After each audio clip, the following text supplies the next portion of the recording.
ಇರೋದಕ್ಕಾಗ್ತಾ ಇಲ್ಲ. ಏನು ಹೇಳ್ತದೆ ಮಲ್ಲಿ? ಇರಕ್ಕಾಗ್ತಿಲ್ವಾ? ಅಂದರೆ ನನಗೆ ತಾತ ನೋಡಿದೆ ಇರೋಕ್ಕಾಗ್ತಿಲ್ಲ ಅಂದೆ.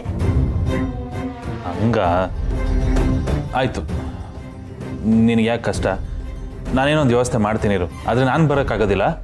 ಡ್ರೈವರ್ನ ಅರೇಂಜ್ ಮಾಡಿ ಕಾರ್ ಮಾಡಿ ನಿನ್ನನ್ನು ಕಳಿಸ್ಕೊಡ್ತೀನಿ, ಓಕೆನಾ? ಈಗಲೂ ಸ್ವಲ್ಪ ಸಮಾಧಾನ ಮಾಡ್ಕೊಂಬರ್ಲಿ.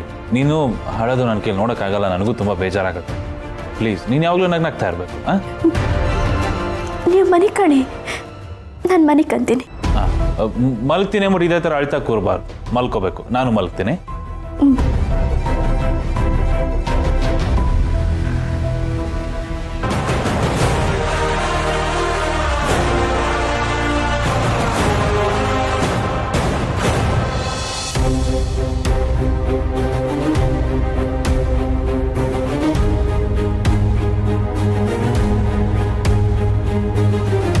ಸರ್, ಆಶೀರ್ವಾದ ಮಾಡಿ.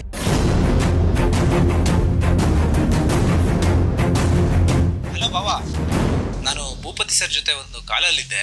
ನಿಮ್ಗೆ ಆಮೇಲೆ ಕಾಲ್ ಮಾಡಲಾ?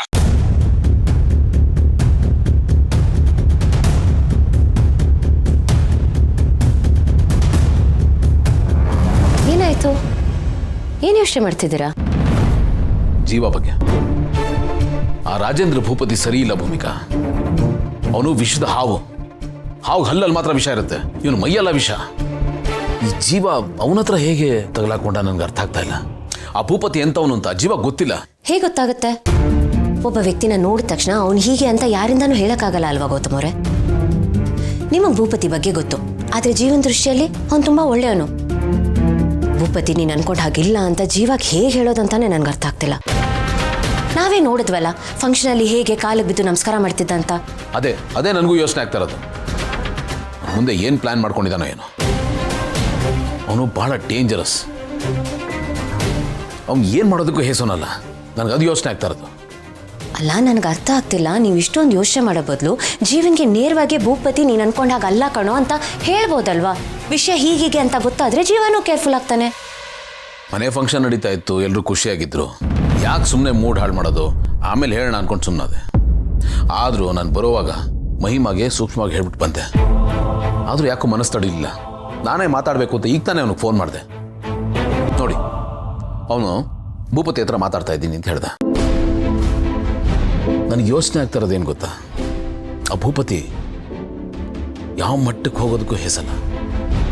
ಮುಂದೆ ಏನು ಆಟ ಆಡ್ತಾನೋ, ನಮ್ಮ ನೆಮ್ಮದಿ ಜೊತೆಗೆ ನಿಮ್ಮನೆ ವ್ಯವಹಾರದಲ್ಲಿ ಎಲ್ಲಿ ಕಡ್ಡಿ ಅಲ್ಲಾಡಿಸ್ತಾನೋ ಅಂತ ತುಂಬ ಚೆನ್ನಾಗಿ ಗೊತ್ತಿದೆ. ಎಲ್ಲಿ ಹೊಡೆದ್ರೆ ನಂಗೆ ನೋವಾಗುತ್ತೆ ಅಂತ. ಗೌತಮರೇ, ನೀವು ಅತಿಯಾಗಿ ಯೋಚನೆ ಮಾಡಕ್ಕೆ ಹೋಗ್ಬೇಡಿ, ಏನೂ ಆಗಲ್ಲ. ಯಾಕೆ ಹೇಳಿ? ಯಾಕಂದ್ರೆ ನಮ್ಮ ಜೊತೆ ದ ಗ್ರೇಟ್ ಗೌತಮ್ ದಿವಾನ್ ಇದ್ದಾರೆ. ಏನ್ರಿ ನೀವು ಇಂಥ ಸೀರಿಯಸ್ ವಿಷಯ ಹೇಳ್ತಾ ಇದ್ದೀನಿ, ತಮಾಷೆ ಮಾಡ್ತಾ ಇದ್ರಲ್ಲ? ನಾನು ತಮಾಷೆ ಮಾಡ್ತಿಲ್ಲ, ನಾನು ಸೀರಿಯಸ್ ಆಗಿ ಹೇಳ್ತಿದ್ದೀನಿ. ನೀವೇನು, ನಿಮ್ಮ ತಾಕತ್ತೇನು, ನೀವು ಮನ್ಸು ಮಾಡಿದ್ರೆ ಏನೆಲ್ಲ ಮಾಡಬಲ್ರಿ ಅನ್ನೋದು ನನಗೆ ಚೆನ್ನಾಗಿ ಗೊತ್ತು. ಆ ನಂಬಿಕೆ ಮೇಲೆ ಹೇಳ್ತಿದ್ದೀನಿ, ಯಾರಿಗೆ ಏನೂ ಆಗಲ್ಲ ಅಂತ. ಯಾಕಂದ್ರೆ ನಮ್ಗೆ ಯಾರಿಗಾದ್ರೂ ಏನಾದರೂ ಆಗ್ಬೇಕಂದ್ರೆ ನಿಮ್ಮನ್ನು ದಾಟ್ ಬರಬೇಕು. ಆ್ಯಂಡ್ ನೀವು ನಮ್ಮೆಲ್ರಿಗೆ ಚೈನಾ ವಾಲ್ ಇದ್ದ ಹಾಗೆ. ಸೊ ಏನೂ ಆಗಲ್ಲ, ನೀವು ಜಾಸ್ತಿ ಚಿಂತೆ ಮಾಡಬೇಡಿ.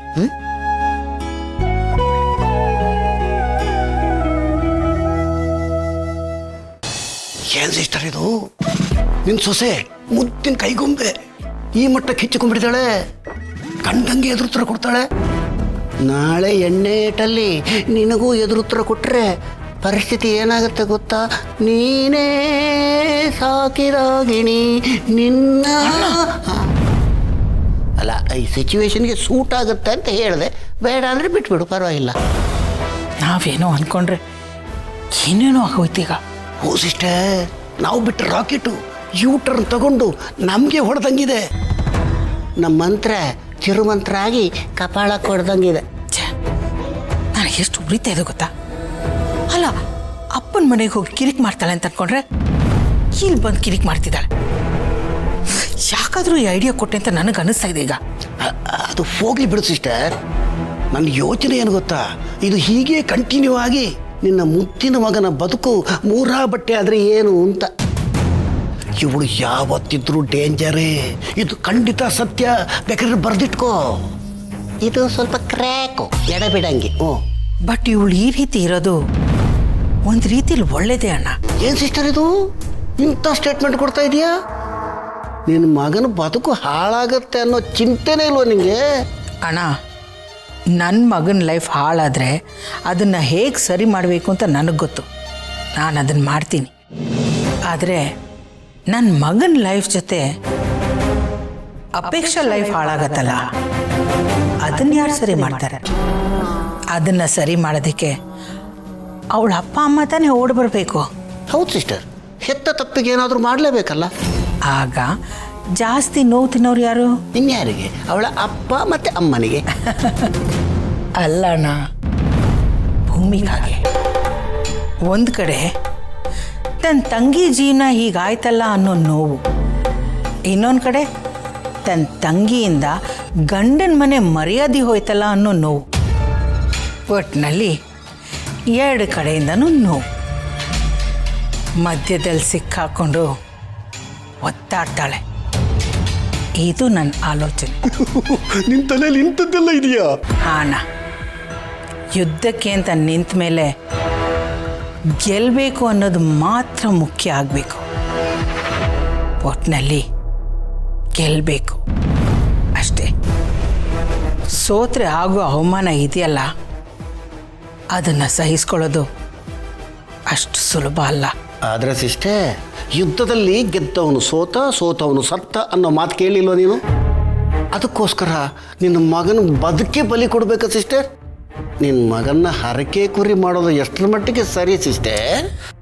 ಹೇಳಿದ್ನಲ್ಲ, ನನ್ನ ಮಗನ ಜೀವನಕ್ಕೆ ಏನೂ ಸಮಸ್ಯೆ ಇಲ್ಲ. ಇವಳಿಲ್ಲ ಅಂದರೆ ಇನ್ನೊಬ್ಳು. ನಮ್ಮ ಸ್ಟೇಟಸ್ಗೆ ತಕ್ಕಾಗಿ ಹೆಣ್ಣು ಹೆತ್ತವರು ಸಾವಿರಾರು ಜನ ಹೆಣ್ಣು ಕೊಡೋದಕ್ಕೆ ಕ್ಯೂವಲ್ಲಿ ನಿಂತ್ಕೋತಾರೆ. ಹೆಚ್ಚಂದರೆ ಒಂದು ಸ್ವಲ್ಪ ದಿನ ಭಾರತನಿಗೆ ಬೇಜಾರಾಗ್ಬೋದು, ಆಮೇಲೆ ಅವನು ಸರಿ ಹೋಗ್ತಾನೆ. ಆದರೆ ಅಪೇಕ್ಷೆಗೆ ಹಾಗಲ್ಲ. ಗಂಡನ ಬಿಟ್ಟು ತವ್ರ ಮನೆಗೆ ಹೋದರೆ ಅದ್ರ ಇಂಪ್ಯಾಕ್ಟೇ ಬೇರೆ. ತಂಗಿ ಲೈಫ್ ಈಗ ಆಗೋಯ್ತಲ್ಲ ಅಂತ ಭೂಮಿಕಾ ವಿಲವಿಲ ಅಂತ ಒದ್ದಾಡ್ತಾಳೆ. ಅದು ಹೇಗಿರತ್ತೆ ಅಂತ ಸ್ವಲ್ಪ ಇಮ್ಯಾಜಿನ್ ಮಾಡಿ ನೋಡೋಣ. ಸೂಪರ್ ಸಿಸ್ಟರ್, ಸಿಕ್ಕಾಪಟ್ಟೆ ಮಜಾ ಬರುತ್ತೆ. ಸಿಸ್ಟರ್, ನೀನು ಇವಳನ್ನ ಬಳಸ್ಕೊಂಡು ಭೂಮಿಕನ ಮೇಲೆ ಯುದ್ಧ ಮಾಡ್ತೀಯ ಅಂತ ತಿಳ್ಕೊಂಡ್ರೆ ನೀನು ಇವಳನ್ನು ನಿನ್ನ ತಾಳಾಗಿ ಬಳಸ್ಕೋತಾ ಇದೆಯಲ್ಲ ಸಿಸ್ಟರ್. ಹೌದಣ್ಣ, ನನ್ನ ಮಕ್ಕಳನ್ನ ಬಿಟ್ಟು ಮಿಕ್ಕಿರೋರೆಲ್ಲ ದಾಳಾನೆ. ಮತ್ತೆ ನಾನು? ನೀನು ಈ ಲಿಸ್ಟಲ್ಲೇ ಇಲ್ಲ ಅಣ್ಣ. ಯಾವತ್ತಿದ್ರೂ ನಿನ್ನನ್ನು ಮಾತ್ರ ನಾನು ಬಿಟ್ಕೊಡಲ್ಲ. ಹಾಗಾದ್ರೆ ಪರವಾಗಿಲ್ಲ, ನಾನು ಮತ್ತೆ ಎಣ್ಣೆ ಒಟ್ಟಿಗೆ ಹಾಯಾಗಿರುವೆವು.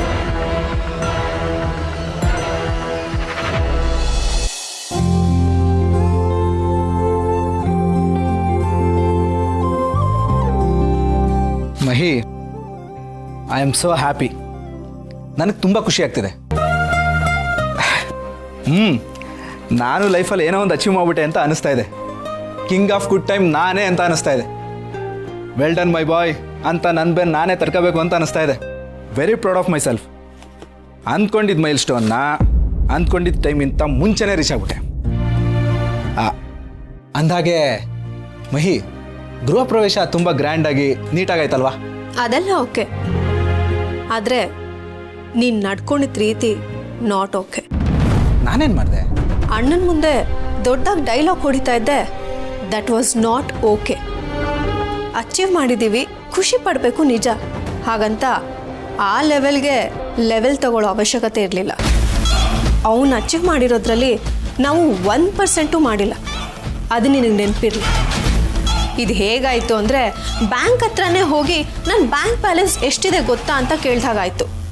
ಸೋ ಫನಿ. ಮಹಿ, ಏನು ಹೇಳ್ತಿದ್ಯಾ? ಇಷ್ಟೆಲ್ಲ ಅಚೀವ್ ಮಾಡಿದ್ದೀನಿ, ಅದನ್ನು ಎಕ್ಸ್ಪ್ರೆಸ್ ಮಾಡ್ಕೊಂಡೆ ಅಷ್ಟೇ. ಅದು ನಿನಗೆ ಫನ್ನಿನಾ? ಅಫ್ಕೋರ್ಸ್, ನೀನು ಬಿಹೇವ್ ಮಾಡಿದ ರೀತಿ ಆ ರೀತಿ ಇತ್ತು. ನನಗಂತೂ ನೀನು ನಡ್ಕೊಂಡಿದ್ದ ರೀತಿ ಸ್ವಲ್ಪನೂ ಇಷ್ಟ ಆಗಲಿಲ್ಲ.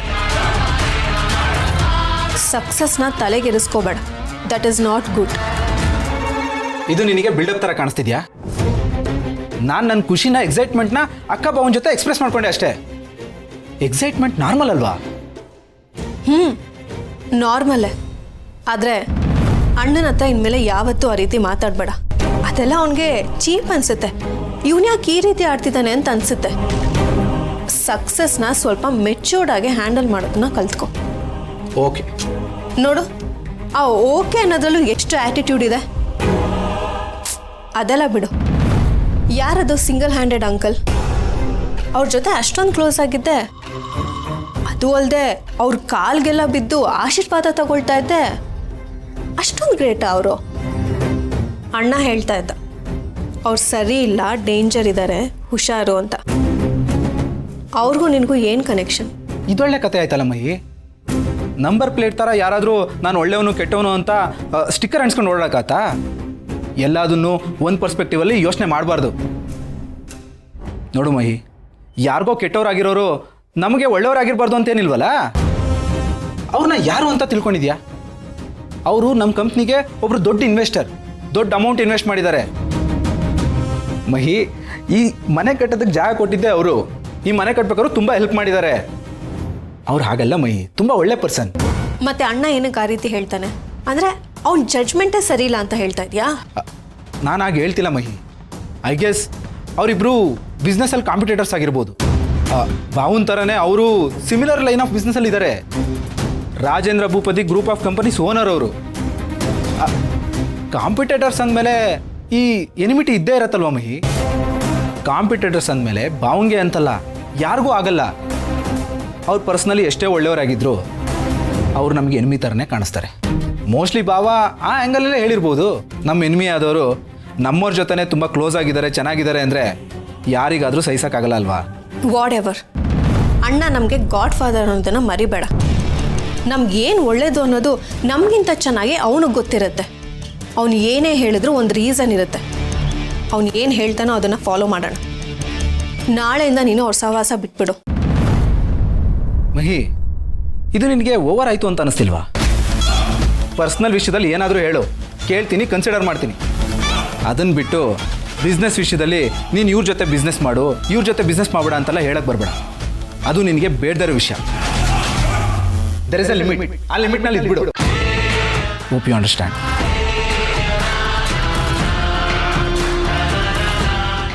ನನಗೆ ಲಿಮಿಟಲ್ಲಿರೋ ಅಂತಾನೆ.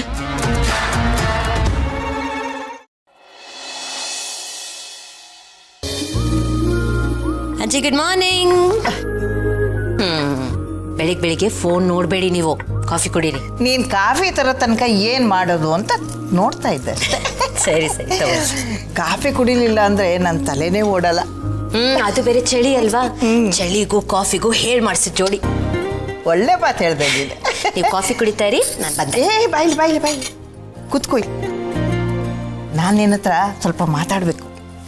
ಏನು ಹೇಳಿ ಅಜ್ಜಿ? ಏನಿಲ್ಲಮ್ಮ, ಗೃಹ ಪ್ರವೇಶ ಆಯ್ತಲ್ಲ, ಅದ್ರ ಬಗ್ಗೆ ಒಂದು 4 ಮಾತು ಹೇಳಬೇಕಾಗಿತ್ತು ಅಷ್ಟೆ. ಯಾಕೇನಾಯ್ತು ಅಜ್ಜಿ? ಏನಾದರೂ ಕುಂದು ಕೊರತೆ ಆಯ್ತಾ? ಛೇ ಹಾಗೇನಿಲ್ಲಮ್ಮ. ಕಾರ್ಯಕ್ರಮ ತುಂಬ ಅಚ್ಚುಕಟ್ಟಾಗಾಯ್ತು, ತುಂಬ ಚೆನ್ನಾಗಾಯ್ತು. ನನಗಂತೂ ಭಾಳ ಖುಷಿ ಆಯಿತು. ಅದರಲ್ಲೂ ನಿಮ್ಮ ಅಪ್ಪ ಅಮ್ಮನ ಒಂದು ಆತಿಥ್ಯ ಇದೆಯಲ್ಲ, ಏನು ಅದ್ಭುತ. ನಮ್ಮವರು ತಮ್ಮವರು ಅಂತ ಎಷ್ಟು ಪ್ರೀತಿ ಅವ್ರಿಗೆ. ಅವರು ಮಾತಾಡೋ ಮಾತಿನಲ್ಲಿ, ನಡವಳಿಕೆಯಲ್ಲಿ ಎಷ್ಟು ಅಕ್ಕರೆ ಇದೆ, ಎಷ್ಟು ಸಂಸ್ಕಾರ ಇದೆ. ನನಗಂತೂ ಅದನ್ನು ನೋಡಿ ತುಂಬ ಖುಷಿ ಆಯಿತು. ಏನಜ್ಜಿ, ಏನಾಯ್ತು ಅಂತ ನಾನು ಭಯ ಪಟ್ಬಿಟ್ಟಿದ್ದೆ. ಈಗ ನಿಮ್ಮ ಮಾತು ಕೇಳಿ ಖುಷಿ ಆಯಿತು. Thank you so much. ತಾಯಿಯಂತೆ ಮಗಳು ನೂಲಿನಂಥ ಸೀರೆ ಅಂತ ಗಾದೆ ಇದೆಯಲ್ಲ, ಅದು ನಿನಗೆ ತುಂಬ ಚೆನ್ನಾಗಿ ಹೊಂದ್ಕೊಳ್ಳುತ್ತೆ. ಅಪ್ಪ ಅಮ್ಮನ ಸಂಸ್ಕಾರನೇ ನಿನಗೆ ಬಂದಿದೆ ಅಮ್ಮ. ಜೀವನೂ ಅಷ್ಟೇ, ಅವನ ಬೆಳವಣಿಗೆ ನೋಡ್ತಾ ಇದ್ರೆ ಖುಷಿ ಆಗುತ್ತೆ. ಕೊನೆಗೂ ಅವನು ಅನ್ಕೊಂಡಿದ್ನ ಸಾಧಿಸ್ಬಿಟ್ಟ ನೋಡು. ಅದಕ್ಕೆ ಹೇಳೋದು ಹಸಿವಿರಬೇಕು ಅಂತ. ಬೆಳೆಯೋ ಹಸಿವಿದ್ರೇನೆ ಉದ್ಧಾರ ಆಗೋದು. ಅದನ್ನು ಬಿಟ್ಟು ನಾನು ಅದನ್ನು ಮಾಡಿದೆ, ಇದನ್ನು ಮಾಡಿದೆ, ಅದು ಸರಿ ಹೋಗಲಿಲ್ಲ, ಇದು ಸರಿ ಹೋಗಲಿಲ್ಲ ಅಂತ ಮರದಿಂದ ಮರಕ್ಕೆ ಆಡೋ ಮಂಗ್ಯನ ಆಟ ಆಡಿದ್ರೆ ಯಾರೂ ಉದ್ಧಾರ ಆಗಲ್ಲ. ಯಶಸ್ಸನ್ನೋದು ಬಾವಿ ತೋಡಿ ನೀರು ತೆಗೆದ ಹಾಗೆ. ಒಂದೇ ಕಡೆ ಪ್ರಯತ್ನ ಮಾಡಬೇಕು, ತಾಳ್ಮೆಯಿಂದ ಕಾಯಬೇಕು. ಅದಕ್ಕೆ ಅಲ್ವಾ ದೊಡ್ಡವ್ರು ಹೇಳಿರೋದು, ತಾಳ್ಮೆಗಿಂತ ದೊಡ್ಡ ತಪಸ್ಸೇ ಇಲ್ಲ ಅಂತ. ನಿಜ ಅಜ್ಜಿ, ಜೀವ ತುಂಬ ಕಷ್ಟಪಟ್ಟಿದ್ದಾನೆ, ಶ್ರಮ ಹಾಕಿದ್ದಾನೆ. ಅವನ ಬೆಳವಣಿಗೆ ನೋಡಿ ತುಂಬ ಖುಷಿಯಾಗುತ್ತೆ. ಅವನು ಬೆಳೆಯೋದಕ್ಕೆ ನಿಮ್ಮ ಅಪ್ಪ ಅಮ್ಮ ಕೊಟ್ಟಿರೋ ಸಂಸ್ಕಾರನೂ ಕಾರಣ ಅಮ್ಮ. ಅದು ತುಂಬ ಮುಖ್ಯ ಆಗತ್ತೆ. ಬರೀ ಬುದ್ಧಿವಂತ ಆಗಿದ್ರೆ ಸಾಲದು, ಸಂಸ್ಕಾರನೂ ಇರಬೇಕು. ಆಗಲೇ ಗಳಿಸಿದ್ದನ್ನು ಉಳಿಸ್ಕೊಂಡೋಗಕ್ಕೆ ಸಾಧ್ಯನಮ್ಮ. ಕೆಲವರಿಗೆ ಗೆಲುವು ಸಿಕ್ತಿದ್ದ ಹಾಗೆ ಮತ ತಲೆಗೇರ್ಬಿಡುತ್ತೆ. ಆಗ ಅವ್ರಿಗೆ ಕಣ್ಣು ಕಿವಿ ತಲೆ ಯಾವುದು ಕೆಲಸ ಮಾಡಲ್ಲ. ತಾವು ಮಾಡಿದ್ದೇ ಸರಿ ಅನ್ನೋ ಹಂತಕ್ಕೆ ಹೋಗ್ಬಿಡ್ತಾರೆ. ಆದರೆ ಜೀವ ಹಾಗಲ್ಲ ಬಿಡು. ಅವನು ಬೆಳೆದು ಬಂದಿರೋ ರೀತಿನೇ ಆಗಿದೆ. ಅವನು ಯಾವತ್ತೂ ಬದಲಾಗಲ್ಲ, ಯಾವುದನ್ನು ತಲೆಗೇರಿಸ್ಕೊಳ್ಳಲ್ಲ. ಹಾಜಿ, ಜೀವ ಬದಲಾಗಲ್ಲ. ನಮ್ಮ ಮಹಿಮನೂ ಅಷ್ಟೇ. ಅಲ್ಲಿ ಹೋದ್ಮೇಲೆ ನಿಮ್ಮ ಥರನೇ ಆಗ್ಬಿಟ್ಟಿದ್ದಾಳೆ. ನನಗೆ ಆಶ್ಚರ್ಯ ಆಗೋಯ್ತು, ಇವಳೇನ ನಮ್ಮ ಮಹಿಮಾ ಅಂತ. ಇಲ್ಲಿ ಶ್ರೀಮಂತಿಕೆಯಲ್ಲಿ ಬೆಳೆದು ಜಂಬದ ಕೋಳಿ ಥರ ಇದ್ಲು. ಅಲ್ಲಿಗೆ ಹೋದ್ಮೇಲೆ ಹಸು ಥರ ಆಗ್ಬಿಟ್ಟಿದ್ದಾಳೆ, ಸುಧಾರಿಸ್ಕೊಟ್ಬಿಟ್ಟಿದ್ದಾಳೆ. ಹೌದಜ್ಜಿ, ಮಹಿಮಾ ಆ ಮನೆಯಲ್ಲಿ ತುಂಬ ಚೆನ್ನಾಗಿ ಹೊಂದ್ಕೊಂಡಿದ್ದಾಳೆ. ಆ ಮನೆ ಮಗಳೇ ಆಗೋಗ್ಬಿಟ್ಟಿದ್ದಾಳೆ. ಹಾಗೇ ಇರಬೇಕು. ಹಾಗಿದ್ರೇನೆ ಹೊಂದಾಣಿಕೆ ಚೆನ್ನಾಗಿರೋದು. ಇಲ್ಲ ಅಂತ ಅಂದರೆ ಕೊನೆ ತನಕ ಹೊರಗಿನವರಾಗೇ ಇದ್ದು ಬಿಡ್ತಾರೆ. ಆಮೇಲೆ ತಾಯಿ ಮನೆ ಗಂಡನ ಮನೆ ವ್ಯತ್ಯಾಸ ಶುರು ಆಗ್ಬಿಡುತ್ತೆ. ಹಾಗಿದ್ರೆ ಏನು ಚೆನ್ನಾಗಿರುತ್ತೆ ಅಲ್ವಾ? ನಿಜ. ಅಂದಾಗೆ ಮಲ್ಲಿಯಲ್ಲಿ ಕಾಣಿಸ್ತಾನೆ ಇಲ್ಲ. ಅದು ಅಜ್ಜಿ, ನಾವೆಲ್ಲರೂ ನಮ್ಮ ತವ್ರ ಮನೆಗೆ ಹೋಗಿದ್ವಲ್ಲ, ಅದು ನೋಡಿ ಅವಳಿಗೂ ಅವಳ ತವ್ರ ಮನೆ ನೆನಪಾಯ್ತು. ಒಂದಿಷ್ಟು ದಿನ ತಾತನ ಜೊತೆ ಇದ್ದು ಬರ್ತೀನಿ ಅಂತ ಊರಿಗೆ ಹೋಗಿದ್ದಾಳೆ. ಹೌದಾ? ಮತ್ತೆ ಜಯದೇವ ಹೋಗ್ಲಿಲ್ವಾ? ಅವನಿಲ್ಲೇ ಇದ್ದಾಗಿತ್ತು. ಅಜ್ಜಿ, ಅವ್ರಿಗೆ ಆಫೀಸಲ್ಲಿ ಕೆಲಸ ಇತ್ತು, ಅದಕ್ಕೆ ಅವ್ರು ಹೋಗಿಲ್ಲ. ಬಟ್ ನೀವು ಚಿಂತೆ ಮಾಡಬೇಡಿ, ನಾನು ವಸಂತಣ್ಣನ ಜೊತೆ ಕಳ್ಸಿಕೊಟ್ಟಿದ್ದೀನಿ. ಅವಳು ಸೇಫಾಗಿ ಹೋಗಿ ತಲುಪ್ತಾಳೆ. ಅವಳು ಅಷ್ಟೇ ಬಹಳ ಒಳ್ಳೆ ಹುಡುಗಿ. ಈ ಮನೆಗೆ ಚೆನ್ನಾಗಿ ಹೊಂದ್ಕೊಂಡ್ಬಿಟ್ಟಿದ್ದಾಳೆ.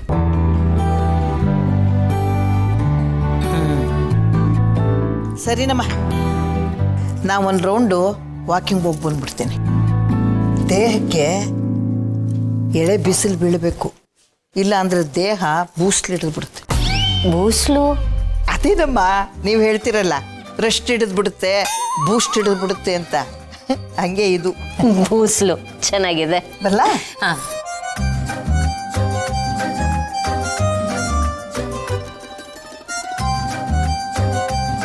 ಗುಡ್ ಮಾರ್ನಿಂಗ್ ಪಾರ್ಥ ಅವರೇ. ಅದಕ್ಕೆ ಅಪ್ಪಿ ಈಗ ಹೇಗಿದ್ದಾಳೆ?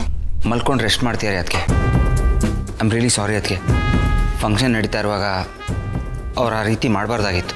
ಅರೆ, ನೀವ್ಯಾಕೆ ಸಾರಿ ಕೇಳ್ತಿದ್ದೀರಾ? ಆಗಿದ್ದಾಗೋಯ್ತು. ಒಂದೊಂದು ಸಲ ಈ ರೀತಿ ಆಗುತ್ತೆ ನೋಡಿ. ನೀವೇನು ಟೆನ್ಷನ್ ಮಾಡ್ಕೋಬೇಡಿ. ನಾವು ಯಾರೂ ಇದ್ರ ಬಗ್ಗೆ ಏನು ಅಂದ್ಕೊಂಡಿಲ್ಲ, ಸರಿನಾ? ನಾನು ಆಮೇಲೆ ಅವಳ ಹತ್ರ ಮಾತಾಡ್ತೀನಿ. ಸರಿ ಅದಕ್ಕೆ. ಬಂದೆ.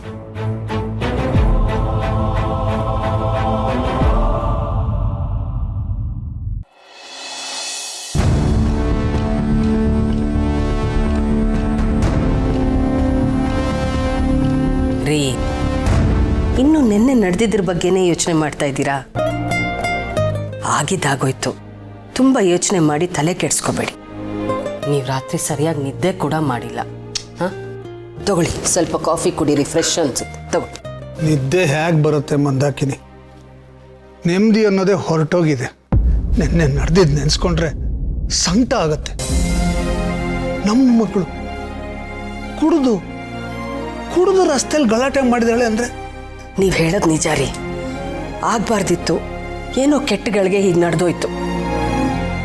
ಈಗ ನೀವು ಇದನ್ನೇ ಮನಸ್ಸಲ್ಲಿ ಇಟ್ಕೊಂಡು ದಯವಿಟ್ಟು ಕೊರಗಬೇಡಿ. ದಯವಿಟ್ಟು ಇದನ್ನ ಮನಸ್ಸಿನ ತೆಗೆದಾಕಿ ಬಿಟ್ಬಿಡಿ ಇಲ್ಲಿಗೆ. ಅದು ಹ್ಯಾಕ್ ಸಾಧ್ಯ ಮಂದಾಕಿನಿ? ನಿನ್ನೆ ಆಗಿದ್ದೇನು ಕಮ್ಮಿ ವಿಷಯನ? ಯಾರ ಮನೆ ಸೊಸೆ ಅವಳು? ದಿವಾನ್ ಫ್ಯಾಮಿಲಿ ಸೊಸೆ. ಈ ಥರ ಎಲ್ಲ ಮಾಡಿಕೊಂಡ್ರೆ ಅವ್ರ ಮೇಲೆ ಪರಿಣಾಮ ಬೀರುತ್ತೆ, ಅವ್ರ ಹೆಸರಿಗೆ ಕಳಂಕ ಮೆತ್ಕೊಳ್ಳುತ್ತೆ. ಅದನ್ನ ಯೋಚನೆ ಮಾಡ್ಬೇಕಲ್ವಾ ಇವಳು? ಶ್ರೀಮಂತಿಕೆ ಎಲ್ಲ ಬೇಕು, ಜವಾಬ್ದಾರಿ ಬೇಡ. ಬೇಕಾ ಬಿಟ್ಟು ಇರ್ತೀನಿ ಅಂದರೆ ಹ್ಯಾಕ್ ಸಾಧ್ಯ? ನೀವು ಹೇಳೋದು ಸರಿ ರೀ. ಅವಳಿಗೆ ಜವಾಬ್ದಾರಿ ಇರಬೇಕಿತ್ತು ಅಲ್ವಾ? ಇರಬೇಕಿತ್ತು ತಾನೇ. ಅಷ್ಟು ಗೊತ್ತಾಗದಿರೋದಕ್ಕೆ ಅವಳೇನು ಚಿಕ್ಕ ಮಗುನ? ಆ ಮನೆ ಸೊಸೆಯಾಗಿ ಅವ್ರ ಘನತೆ ಗೌರವನ ಹೆಚ್ಚಿಸೋಂಥ ಕೆಲಸ ಮಾಡಬೇಕು. ಅದು ಬಿಟ್ಟು ಈ ಥರ ತಲೆ ತೆಗೆಸೋಂಥ ಕೆಲಸ ಮಾಡೋದ? ಅವ್ರೇನು ನಮ್ಮ ಥರನ ಮಂದಾಕಿನಿ? ದೊಡ್ಡ ಜನ ಅವರು, ಎಲ್ಲರ ಕಣ್ಣು ಅವ್ರ ಮೇಲೆ ಇರುತ್ತೆ. ನಿನ್ನೆ ಇವಳು ಮಾಡಿದ ಬೀದಿ ರಂಪಾಟ ದೊಡ್ಡ ಸುದ್ದಿಯಾಗಿ ಎಲ್ಲ ಕಡೆ ಬಂದಿದ್ದಿದ್ರೆ ಏನು ಮಾಡಬೇಕಾಗಿತ್ತು? ಬುದ್ಧಿ ಇಲ್ವ ಅವಳಿಗೆ? ಯೋಚನೆ ಮಾಡೋ ಶಕ್ತಿನೇ ಕಳ್ಕೊಂಡ್ಬಿಟ್ಟಿದ್ದಾಳ. ಸತ್ಯ, ಈ ವಿಷಯ ಅಲ್ಲಿಗೆ ತಣ್ಣಗಾಯ್ತು ಸರಿ. ಒಂದು ವೇಳೆ ಇದು ದೊಡ್ಡ ಸುದ್ದಿಯಾಗಿ ಎಲ್ಲ ನ್ಯೂಸ್ ಚಾನಲಲ್ಲಿ ಪೇಪರಲ್ಲಿ ಬಂದಿದ್ದಿದ್ರೆ ಅಳಿಯಂದ್ರು ಅವ್ರ ಮನೆಯವ್ರು ಎಲ್ಲರಿಗೂ ಅವಮಾನ ಆಗ್ತಿತ್ತು.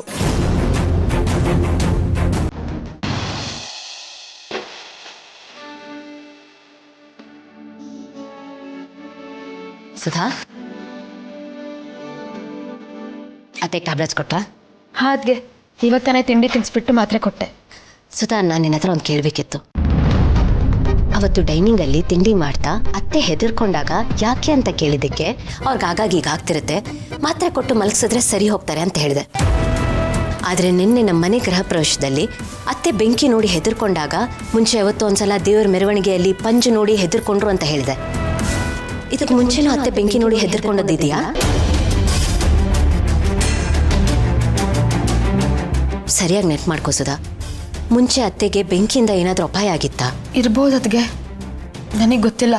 ಆದರೆ ನನಗೆ ಬುದ್ಧಿ ಬಂದಾಗಿಂದ ಅಮ್ಮ ಹೀಗೆ ಇದ್ದಾಳೆ. ನನ್ಗನ್ಸುತ್ತೆ ಅತ್ತೆ ಲೈಫಲ್ಲಿ ಏನೋ ಒಂದು ಶಾಕಿಂಗ್ ಇನ್ಸಿಡೆಂಟ್ ಆಗಿದೆ ಅಂತ. ಅಷ್ಟು ಚೆನ್ನಾಗಿದ್ದವರು ಹೀಗಾಗಿದ್ದಾರೆ ಅಂದರೆ ಏನೋ ಒಂದು ಆಗಿರುತ್ತೆ ಅಲ್ವಾ? ಹಾದ್ಗೆ ನೀವು ಹೇಳಿದ್ದನ್ನೆಲ್ಲ ಯೋಚನೆ ಮಾಡ್ತಿದ್ರೆ ನನಗೂ ಹಾಗೆ ಅನ್ನಿಸ್ತಾ ಇದೆ. ಮನೆಯಲ್ಲಿ ಸ್ಟವ್ ಹಚ್ಚುವಾಗ ಹೆದರ್ಕೋತಿದ್ಲು, ದೇವರಿಗೆ ದೀಪ ಹಚ್ಚುವಾಗಲೂ ಹೆದರ್ಕೋತಿದ್ಲು. ನಾನು ಯಾವಾಗಲೂ ಹೀಗೆ ಇರ್ತಾಳಲ್ವಾ ಅಂತ ಇದನ್ನ ಅಷ್ಟೊಂದು ತಲೆಗೆ ಹಾಕೋತಿರ್ಲಿಲ್ಲ. ಏನು ಹಾಕಿರ್ಬೋದು? ಮತ್ತೆ ಯಾರ ಹತ್ರ ಕೇಳಿದ್ರೆ ಅತ್ತೆ ಬಗ್ಗೆ ಗೊತ್ತಾಗುತ್ತೆ? ಸದಾ ಅತ್ತೆ ಬಗ್ಗೆ ಗೊತ್ತಿರೋರು ಯಾರಾದರೂ ಇದ್ದಾರಾ? ಅಂಥವ್ರು ಹಾಗೆ ಒಬ್ರಿದ್ದಾರೆ.